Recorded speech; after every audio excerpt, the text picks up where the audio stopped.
The following episode of this podcast contains potentially triggering discussions about mental health struggles and eating disorders. Listener discretion is advised. Welcome to the Holistic Ritual. I am your host, Kamela Celeste. If this is your first time joining me, thank you so much for being here today. I'm so happy to have you. And if you are a returning listener, welcome back. I am really excited for the topic that we're discussing today. You are going to learn so much about how to track your progress when you come from a disordered eating background. I am going to be talking about actionable steps that you can take in order to track everything in a way that is holistic and is less centered on harsh metrics, like someone who has struggled with eating and thoughts about food and what they're consuming, or even has had a full-blown eating disorder. I talked a little bit about this on my intro episode, my most recent intro episode. I have another episode on eating disorders, what to look for, signs, just to make people more aware. And I have technically two intro episodes where I discuss kind of my personal background, how I struggled with an eating disorder, and where I came from with that, and my mental health and wellness journey over the years. You're listening to The Holistic Ritual, a podcast for holistic health-minded humans seeking mind, body, spirit well-being. Hosted by Kamela Celeste, IIN holistic health coach and former personal trainer, with over a decade of experience helping humans become the best versions of themselves, both mentally and physically. Here, you'll discover meditations, affirmation readings, thought-provoking insights, and all things related to holistic health and healing. We blend Eastern and Western rituals, practices, and research to guide you on your wellness journey. Without further ado, let's get into the episode. Let's get into our opening segment. So I wanted to draw an affirmation for you. As you may have learned in the last one, have some shuffle skills.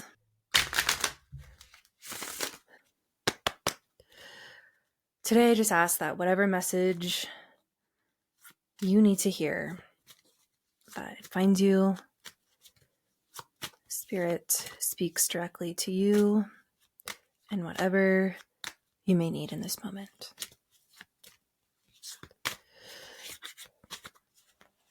I'll do another shuffle.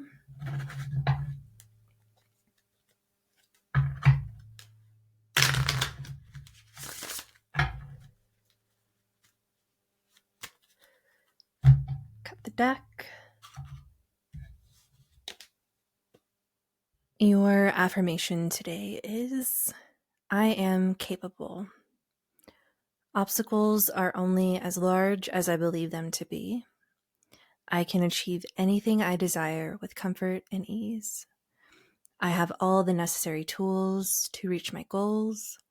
When I lead with positivity and love, helpful people show up to aid my endeavors.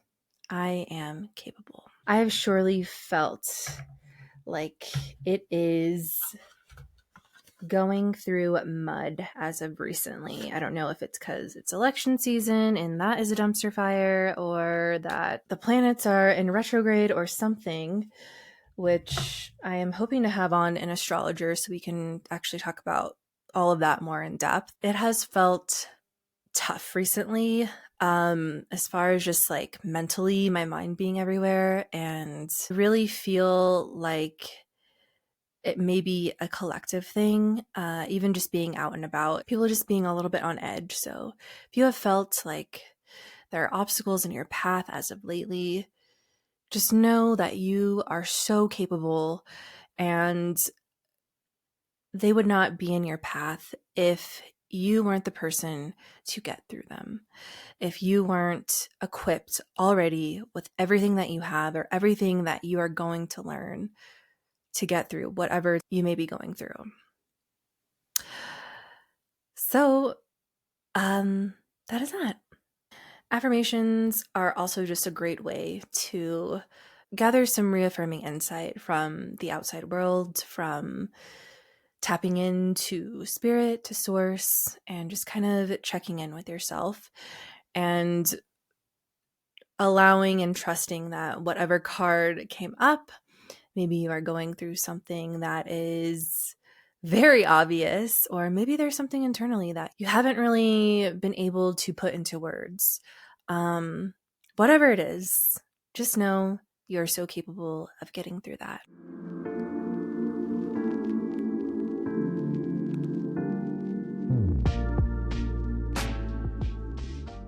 Today will be a short and sweet little episode on tracking your progress after you've come from a disordered eating background or recovered from an eating disorder.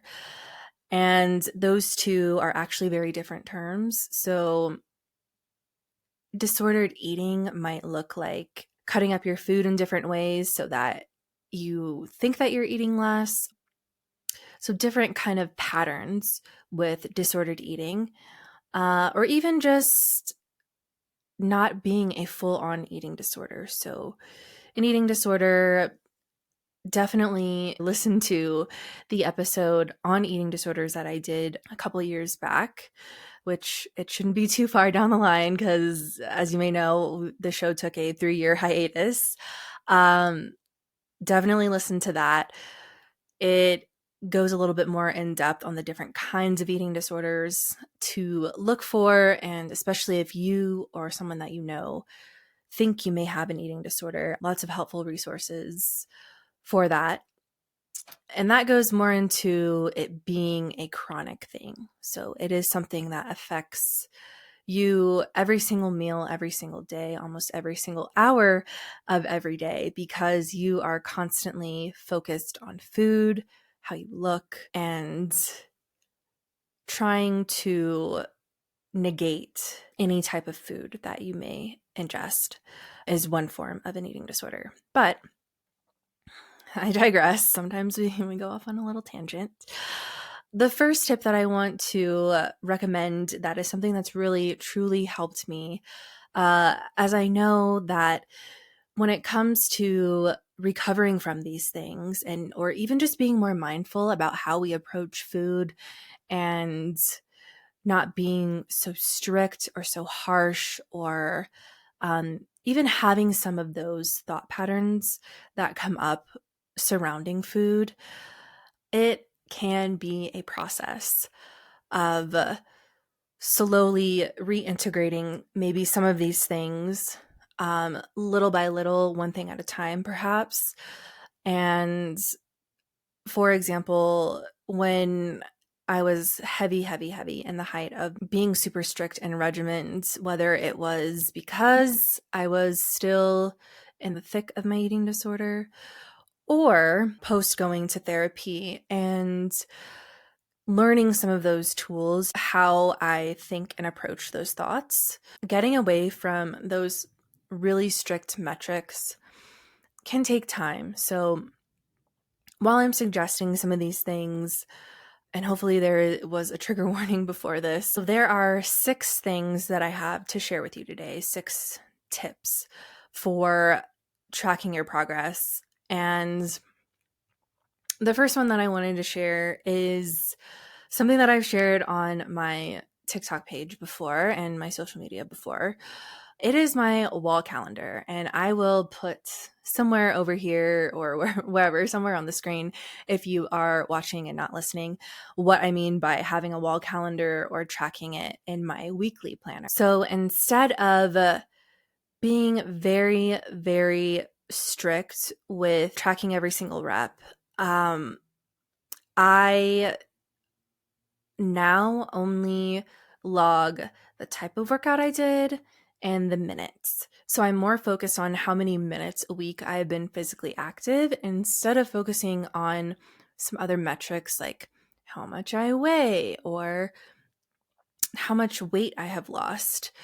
I think, especially when coming from a disordered background, that can be something that is a very slippery slope to focus on something like that. Even, I even thought that I could handle it going through competition prep, and that in itself was just a mask for continuing those habits and behaviors for them to be seen in the eyes of everyone else as it's okay because I'm competing. So my wall calendar and the weekly tracking on my weekly planner, I basically have different color codes for when I do some type of strength or resistance training workout and then a cardio workout. So I'm still aiming to do both because both are needed for bone health, for heart health, for longevity. And those are the two things that I'm tracking that go on my weekly planner. I do track some other things like journaling, when I meditate. If I'm standing at my desk, I have one of those like sit to stand kind of movable desks. And then if I'm reading or doing any type of podcasting, listening to podcasts, I should say. And those really, really help me to not only while I'm working at my desk for my day job, keep it at the front of my mind to say, hey, it's like 3 p.m. and you didn't work out yesterday or the day before. If you are feeling like you have energy for that, now would be a good time to maybe do that. And it just kind of is a notification that isn't something that's on my phone or anything, that has really helped me to not be super strict with that or with like guilting myself. So the other thing is my monthly overview. So my monthly wall planner, where I also track on there, I'll write down the specific type of exercise that I did. So for example, today I did Pilates before this, and then I also walked on my walking pad. So that would count for 45 minutes of Pilates and then walking an hour of cardio, technically. Very, very low pace, though. So nothing that's going to burn through our muscle, just walking as I'm working at my desk. Currently, right now, I am trying to lose a little bit of weight because I was diagnosed with PCOS. And I've been experiencing a bit of insulin resistance. I've been working with my healthcare practitioner in order to help me to reach my own goals that I am working on through diet, through exercise, through supplementation, and taking a more holistic approach for that. Back to the wall calendar, it is a way for me to visually see, okay, 2 weeks out of the 4 in the month, I only worked out a couple days a week. If I am trying to reach my goal, I'm going to need to at least put some more workouts on the board and really not focusing on doing anything super crazy, but more so focusing on how many times am I active? How many times am I moving my body? How many times am I taking care of my body? Am I honoring my body by working out, by doing some type of cardiovascular exercise? And so that has been really helpful for me. In the past, I really would guilt myself about, oh my God, I missed a workout. Like I need to go right now. And it would be like 11 o'clock at night or something. And I would just force myself to go, even if like I knew I needed to get a good night's rest. So sacrificing other parts of my health and well-being just for the sake of getting a workout in. Um, that is something that I no longer do. And I'm really, really proud of that. Tracking other metrics like steps, sleep, how many minutes a day you are active can be a bit more manageable, and a little less triggering than if you are focused on some of those hardcore metrics and guilting yourself. Something else to keep in mind as we go through this list: be kind to yourself. Be patient with yourself. Be gentle with yourself, especially if you are fresh out of recovery or you have really been doing the work in therapy or doing the work, the self work, the hard self work, period. It is a day by day thing. And progress is never going to look straight up. It's going to go through waves. You will go through ups and downs, and sometimes you may feel like you're backtracking, but just know that that is completely okay, and it is a part of the process. It's a part of the journey. That kind of leads me into the second point, which is take every meal just one meal at a time.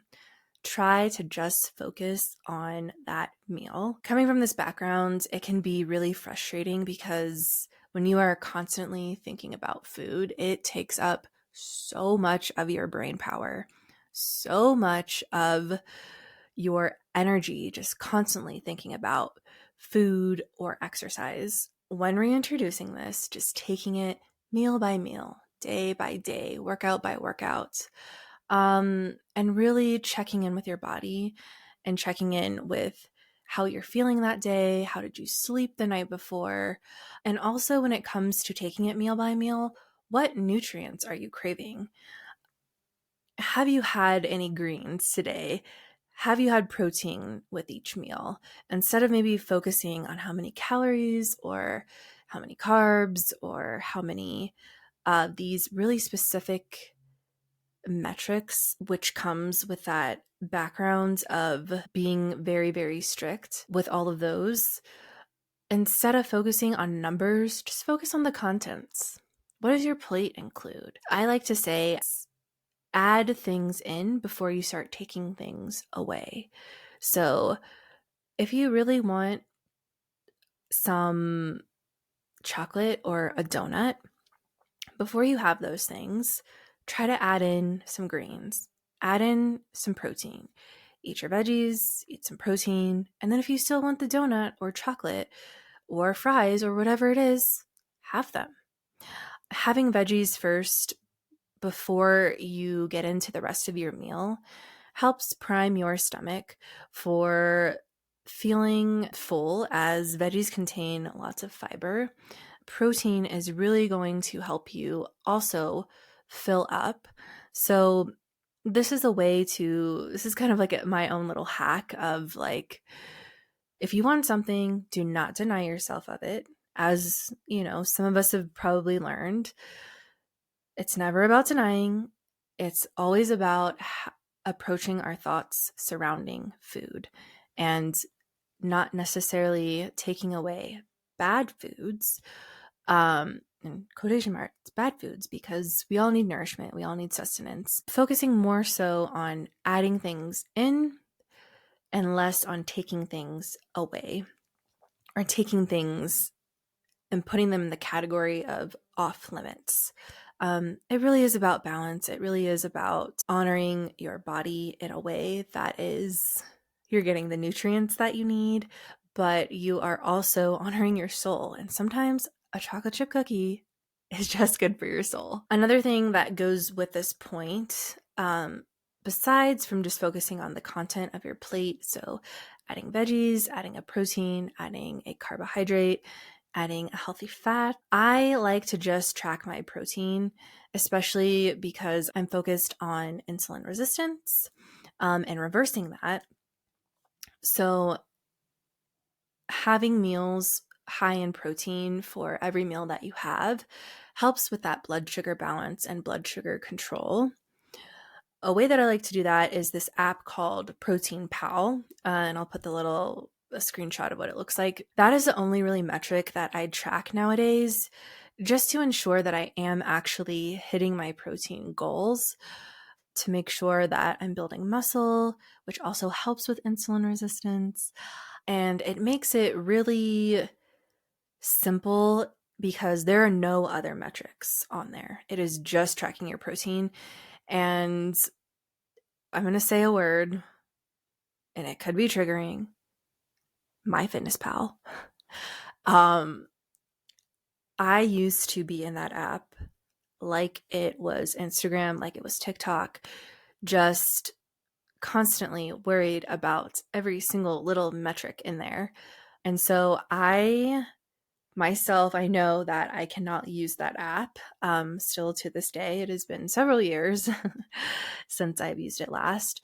But this app, Protein Pal, is a hack and a helpful tool that I use for taking it meal by meal. And then number 3, kind of coming back around to something that I mentioned in the last point, was following the 80-20 rule. So in holistic health, I personally preach and believe that eating a diet that is 80% nutritious, whole foods, real food that comes from the earth and is in as close to its original form as possible, 80% of the time. And then 20% of the time, leaving room for intuitive eating, so not depriving ourselves. And this also comes with being able to enjoy a delicious meal with family, with friends, on special occasions, on holidays.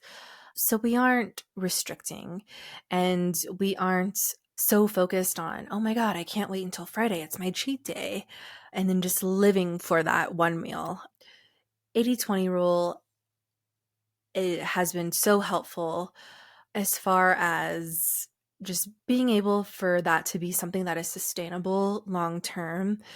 And it is not a diet, it's just a way to eat that helps you get all the nutrients that you need, but still leaving room for that intuitive side to eating. And number 4 is something that you may not have heard of before, and it might sound a little bit weird, but tracking things other than just exercise, diet, and hydration. So when you think of fitness or health, a lot of people just think of those 3 things, but there is so much more to your health and well-being than just those 3 things. Part of practicing a holistic, healthy lifestyle, I also take things into account, like how is my social life?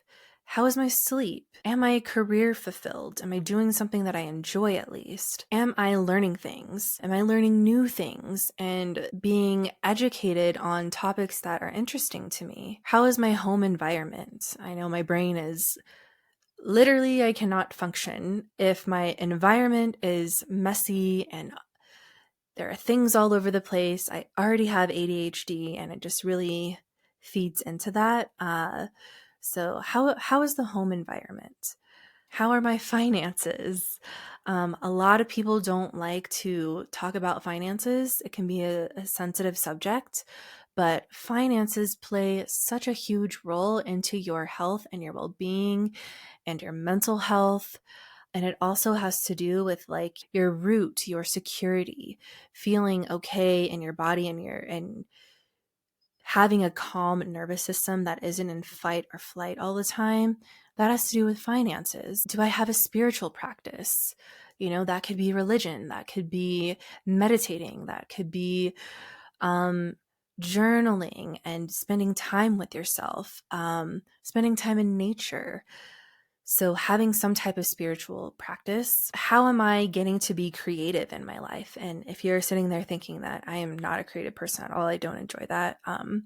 Creativity could be as simple as rearranging furniture in your home. It could be crafting an email. You know, thinking outside the creative box of painting and drawing and some of those more artsier things that we associate with creativity. It could literally be as simple as rearranging a closet or drafting a very well thought out text message to a friend.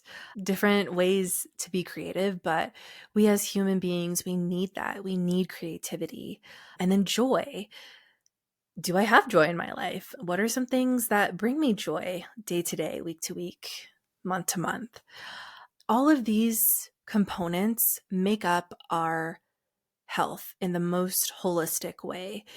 So, health and well being is so much more than just diet, exercise, and hydration. Tracking some of those things, I do have a video on my TikTok page and created a little tracker to be able to track those things. And it is just what I like to call the wheel of holistic health.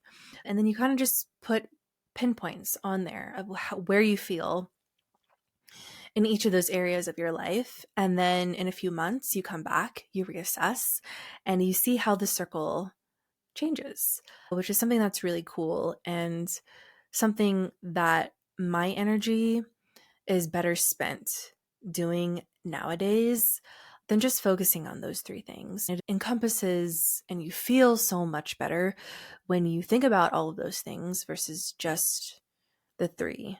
Number 5 is gratitude, journaling, and meditation.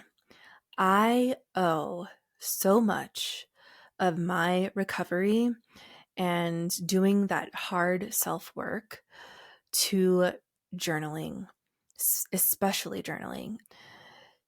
Having that one on one conversation with yourself and actually physically getting it out of your being, of your vessel, and putting it on paper. There's something about physically writing stuff down that just hits in a different way than typing it on a screen. Journaling to have a conversation with yourself. What do I mean by that? When you come from a disordered eating background, the thoughts that ruminate in your head over and over again, day after day, they need an outlet. They need somewhere to go. Because if not, then they just stay in your head and they circulate and circulate and circulate. And then maybe we push them down, then they resurface. They need an outlet. They need to get out of our body, out of our system, out of our mind. And so I practice morning pages. There's a wonderful book by Julia Cameron. It's called The Artist's Way, and it talks all about morning pages. And that is one of the resources for today, which I will leave in the show notes. But morning pages are a written journaling that you do first thing in the morning. It is just a conscious stream of thoughts. So you're not really thinking about what goes into it. You could literally just be sitting down writing, I am so tired. I don't want to do this. I'm writing these dumb pages. At first, that was a lot of what I did. I did not feel like doing it. But over time, they became a necessity for me. They became part of maintaining my mental health routine. Having that conscious stream of thought, getting those ruminating negative thoughts out and onto paper were a lifesaver, literally a lifesaver for me. Anytime that I am feeling overwhelmed with my emotions, I always reach for my journal because I feel so much better getting that out of my body, getting that out of my mind. My morning pages now kind of look like, if there's anything on my mind, I will write about that first and get it out.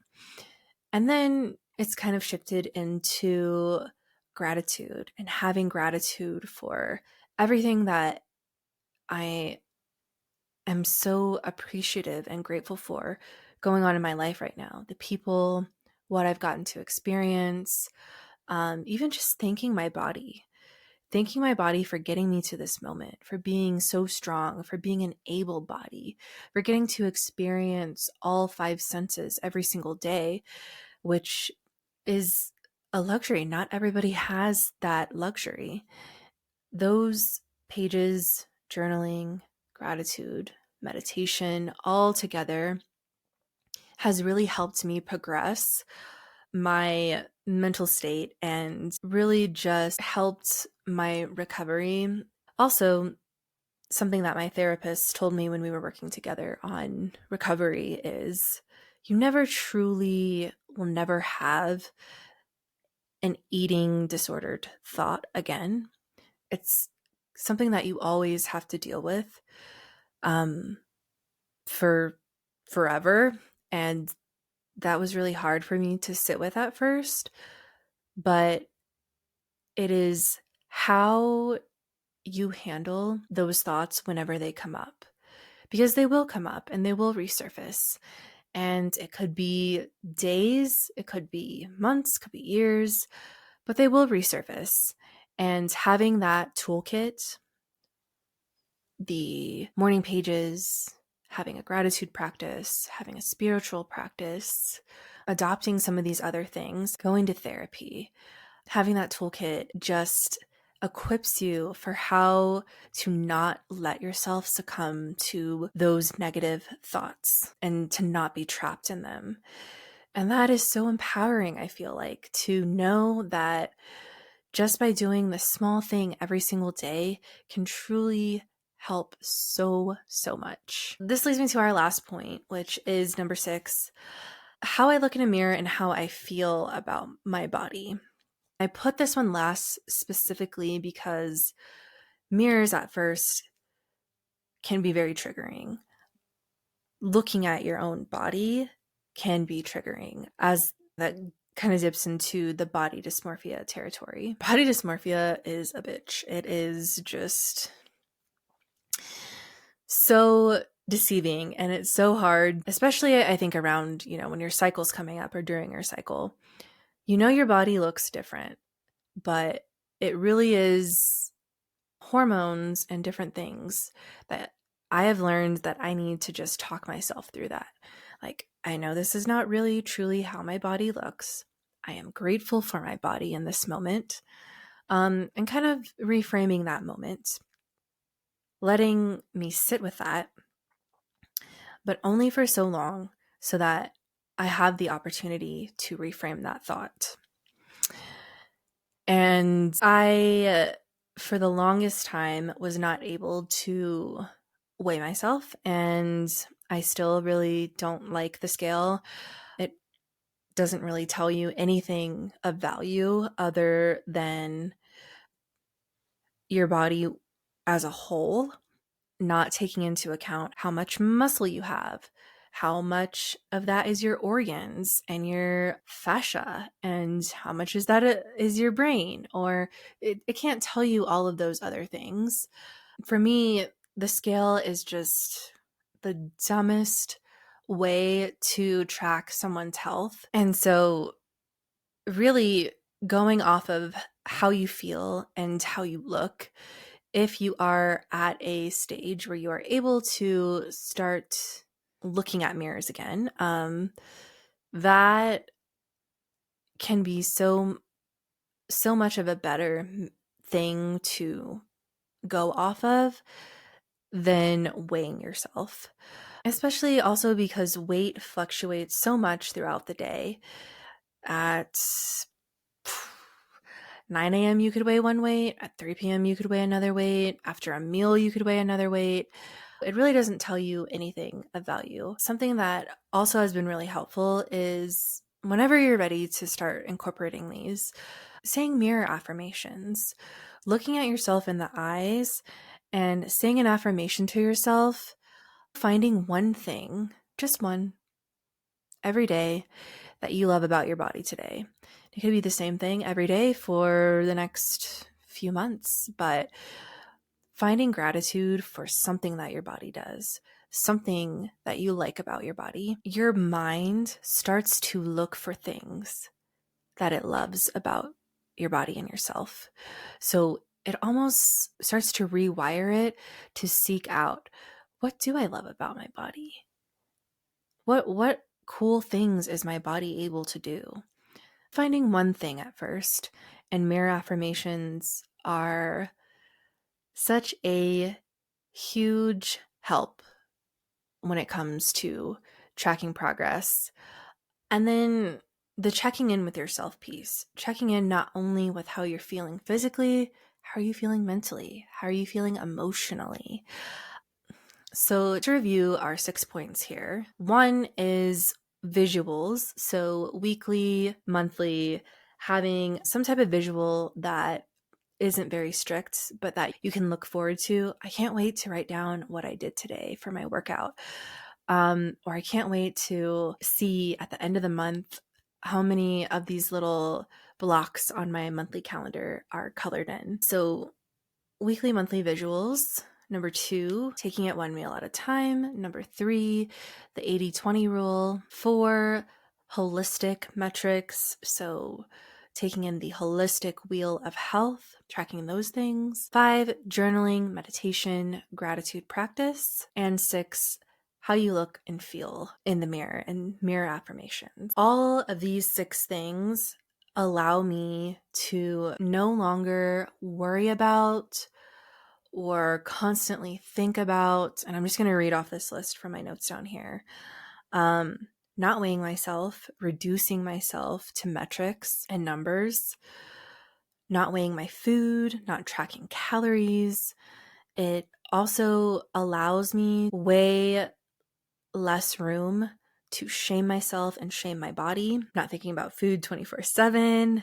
And then I don't have consuming anxiety at gatherings that include food. It used to be going to a Mother's Day brunch or going to Thanksgiving or going to a Christmas party, always thinking about foods and how I would not be able to eat anything there, to now giving myself grace, allowing myself grace, and just allowing myself to live, to have that freedom to do those things, to eat delicious food, and then to know that the next day or the next meal, even after that, I have the opportunity to go back to eating those whole foods and focusing more on proteins, carbs, healthy fats. I'm no longer doing hours of cardio with the intention for punishment or feeling like I have to be so sweaty after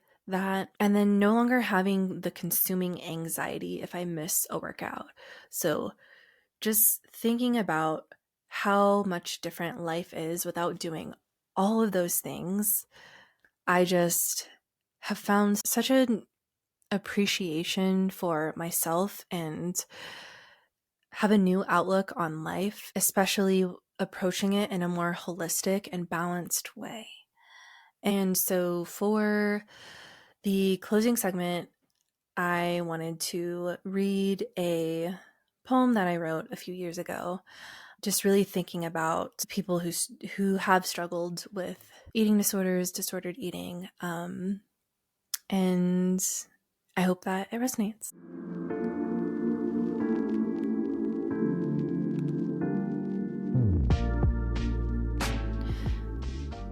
This one's called For You.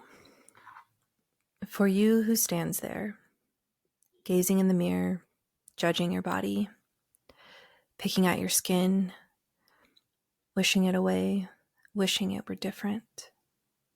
Reconsider, my dear, because you are so much more than your physical self, more than a body fat percentage, more than skin folds and imperfections. You are beautiful, so incredibly beautiful in more ways than you know in this moment. And I know it's a struggle, uncovering a deep love of self and appreciation for all that you are. But it starts by reconsidering right now as you catch yourself judging and speaking unkind words to yourself in your head. Reconsider and thank your body for bringing you to this moment. Thank your body for housing inside the beautiful and unique soul that is you. Thank you so much for joining me today. I hope that you found so many helpful tips on how to approach your progress in a more holistic and healthier way, especially if you come from a disordered eating background. Until the next one, I'm your host, Kamela Celeste, signing off.